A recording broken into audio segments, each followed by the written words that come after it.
एक था गृह मंत्री गुजरात का और एक था मुख्यमंत्री। इससे ऊपर मत पहुंचाना, उसका दंश आज देश भुगत रहा है। कब ताली बजा करके नोटों को कागज बना देगा, कब ताली बजा कर देश में ताला लगा देगा, कब ताली बजा करके वायरस को भगा देगा, कब ताली बजा कर लोगों को मरवा देगा, कब ताली बजा करके दंगे करवा देगा, कुछ कल्पना नहीं कर सकते हम। उस ताली में बड़ा जादू है कि आप, ये देश के लिए सौभाग्य की बात है कि बीएसएनएल के नेटवर्क के माध्यम से हम यहाँ से चंद्रयान को रेगुलेट करते हैं। तो आप कल्पना कीजिए कि धरती से जब चंद्रयान को रेगुलेट कर सकते हैं तो धरती पर बैठ करके जहां चुनाव हो रहे हो उसके अंदर ईवीएम को रेगुलेट किया जा सकता है।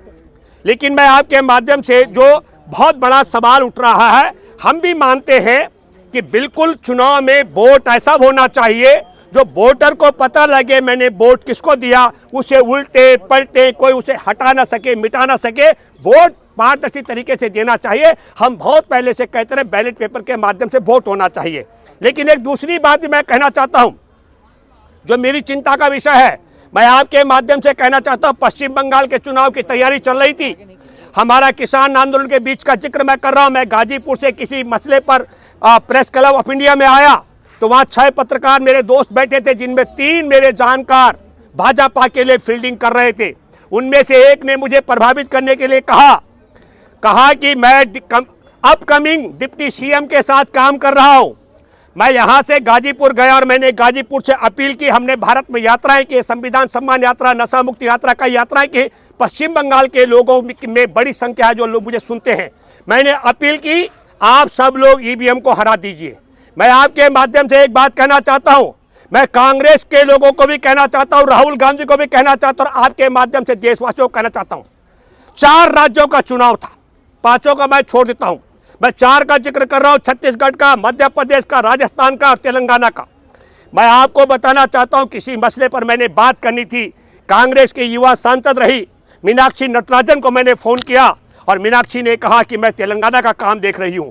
यकीन मानिए तब मैंने महसूस किया कि तेलंगाना में कांग्रेस की सरकार बनेगी। मैं समझ गया कि राहुल गांधी के युवा टीम को वहां अवसर दिया जा रहा है।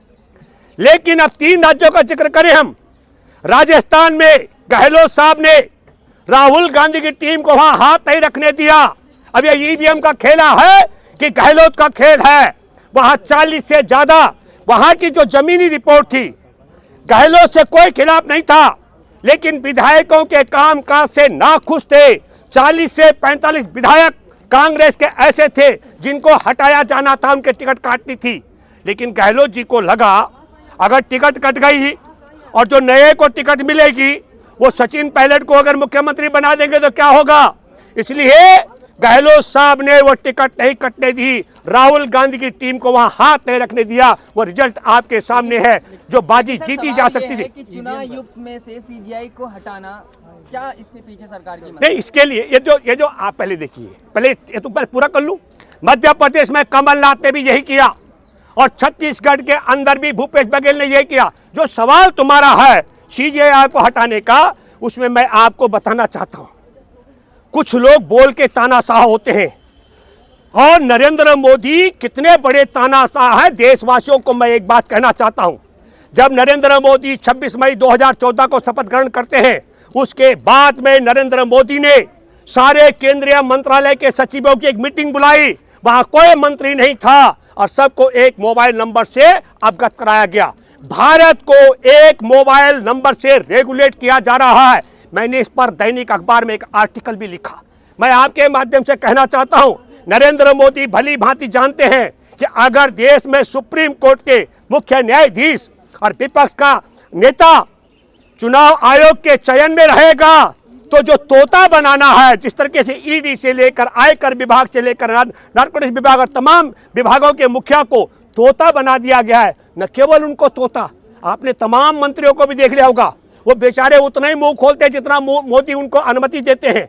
इसलिए ये नरेंद्र मोदी ने हमारे देश के अंदर हमारे देश की संवैधानिक बेंच का अपमान किया। ये सुप्रीम कोर्ट की संवैधानिक बेंच का फैसला था और उसका अपमान करने के लिए आप सब लोगों ने देखा आनन फानन में, क्योंकि राज्यसभा में अल्पमत में थे तो राज्यसभा में बहुमत लाने के लिए क्या किया, क्रोनोलॉजी को आपको समझना पड़ेगा।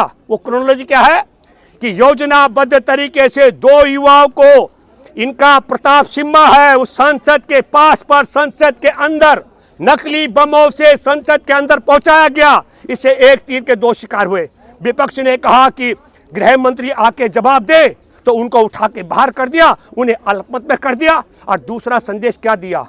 अरे दानिश अली को धमकाया था भाजपा सांसद ने कि अपनी हैसियत में रहो, और दानिश अली को धमकाने के बाद नकली बमों के साथ जो पहुंचे अंदर, वो संदेश भी दिया विपक्ष को, देश के जनता को, कि तुम्हारे चुने हुए सांसदों को अंदर असली हथियार वाले हम भेज सकते हैं। अरे बात मैं इसलिए भी कहना चाहता हूं, चौकीदार है ना, नहीं, इस बात को मैं प्रमाणित कहता हूं। हमारे देश के अंदर अफजल गुरु ने 2004 में कहा था कि डीएसपी देवेंद्र सिंह संसद पर हमला कराने वाला आतंकियों का सरगना, पाकिस्तान का यार और देश का गद्दार है। उसने मुझे विवश किया कि मैं दिल्ली लेकर जाऊं उसके आतंकियों को, उनके लिए घर लूं और गाड़ी लूं। एक चुनाव आयोग निष्पक्ष चुनाव नहीं, एक मिनट, इसको पहले पूरा कर दूं। तब क्या हुआ? तब यह हुआ है कि अफजल गुरु के इतने बड़े खुलासे के बावजूद, जो देश के गद्दार थे सरकार में, जांच एजेंसियों में, उन्होंने अफजल गुरु के इस आरोप का ध्यान नहीं दिया। जो जनवरी 2020 में वही डीएसपी देवेंद्र सिंह किसके साथ में, हिजबुल मुजाहिदीन के आतंकवादियों के साथ में AK-47 और हैंड ग्रेनेड, एक मिनट गिरफ्तार हुआ। और फिर मैं दूसरी बात भी कह रहा हूं, अभी भी आप डीएसपी देवेंद्र सिंह को जमानत भी भाजपा की सरकार में गिरफ्तारी के बाद भाजपा राज में जून में हुई है। तो ये जो आप कह रहे हो, संसद में जो हुआ, राहुल गांधी कह चुके हैं महंगाई बेरोजगारी की वजह से हुआ है। जो देखिए, आप पहले समझिए, जो युवा खड़े हुए अंदर जाने के लिए तैयार हुए, उनका एजेंडा महंगाई और बेरोजगारी और मणिपुर बिल्कुल सही था, लेकिन उनको पहुंचाने का काम, जहां तक पहुंचे हैं वहां तक पहुंचाने का काम बिना अमित शाह की सहमति के नहीं हो सकता था। और जब तक यह संसद के अंदर बवाल नहीं होता, तब तक आपको पता है, न केवल हमारे देश की सुप्रीम कोर्ट के संवैधानिक बेंच के फैसले को किनारे करके CGI को अलग करने का, बल्कि एक और खतरनाक बात हुई है। वो 3 जो हमारे देश में आपराधिक कानून बने हैं, उन कानूनों की तह पर अगर जाओगे तो रूह कांपती है, रूह। शांति अमन चैन के लिए लाया गया है। किस तरीके की शांति और अमन चैन? बीजेपी करेगी शांति। मैं आपके माध्यम से सुनो, शांति अमन और चैन, तो हमको लगता है शांति अमन और चैन की उम्मीद आप उनसे कर रहे हैं। मैंने तो तड़ी पार नहीं किया था अमित शाह को। अमित शाह बहुत अरसे तक तड़ी पार रहे। तड़ी पार किसने किया था? इतना बड़ा अपराध किया गया था कि अमित शाह को तड़ी पार रहना पड़ा। मैं आपके माध्यम से कहना चाहता हूं, जो आप शांति की बात कर रहे हैं, 2002 के दंगों के बाद जनता कमीशन में 2 वरिष्ठ जज और इज्जतदार जज और ईमानदार जज भी मैं कहूंगा, क्योंकि अब ईमानदार भी कहना पड़ता है, जस्टिस अय्यर और जस्टिस सामंत ने कहा था कि तुमने जहां तक पहुंचा दिया है दोनों को, तो ताली बजाकर कुछ भी कर सकता है। आखिरी सवाल है सर, आखिरी सवाल ले लीजिए। देश का चुनाव आयोग निष्पक्ष चुनाव कराता है, कहाँ ईवीएम में धांधली होती है? कहते हैं विपक्ष से सबूत दीजिए अगर धांधली होती है। देखिए, एक बात जो मैंने आपसे कहा और आपके माध्यम दर्शकों को कहना चाहता हूं, एक बात तो आप समझ लीजिएगा कि आप बहुत बड़ी बेईमानी नहीं कर सकते, पर आटे में नमक की तरह चोरी हो सकती है। और आटे में नमक की तरह चोरी का भी तरीका है। जैसे मैंने आपसे कहा कि हमारे BSNL के नेटवर्क के माध्यम से हम यहाँ से मंगलयान को, चंद्रयान को संचालित कर सकते हैं, तो बहुत हो सकता है कि ईवीएम में भी हैकिंग हो सकती है। राम तो मंदिर का उद्घाटन होने वाला, आप खुशी है कि नहीं? आप नहीं, देखिए, एक बात समझिएगा, मैं भारत के हिंदुओं को जानता हूं। शायद ही कोई हिंदू होगा जिसके घर में मंदिर नहीं होगा। आप ये समझ लीजिएगा, घर घर में मंदिर है। मंदिर का बड़ा होना जिसकी हैसियत होगी वो जाएगा। लेकिन फिर मैं आपको कहना चाहता हूं, मंदिर बनने के बाद भी पंडा पुजारी को फायदा होने वाला आम नागरिक को जाकर चढ़ावा चढ़ाना है। देखिए, इस मामले में मैं आपको बताना चाहता हूं, मैं एक बात बड़ी दावे से कह सकता हूं कि मंदिर ही एक ऐसा जरिया है जहां पर जाकर आपको धन चढ़ाना। हमारे देश की धन संपदा का सबसे बड़ा हिस्सा मंदिरों में कैद है। एक आखिरी बात बता दूं आपको पता है, हमारा सोमनाथ मंदिर में जब गजनी आया था, तो गजनी ने कहा था कि तुमको जो कुछ करना करो। पंडितों ने तमाम मंत्र किए और उन मंत्रों में एक मंत्र ये भी था, वो था शत्रु मारक मंत्र।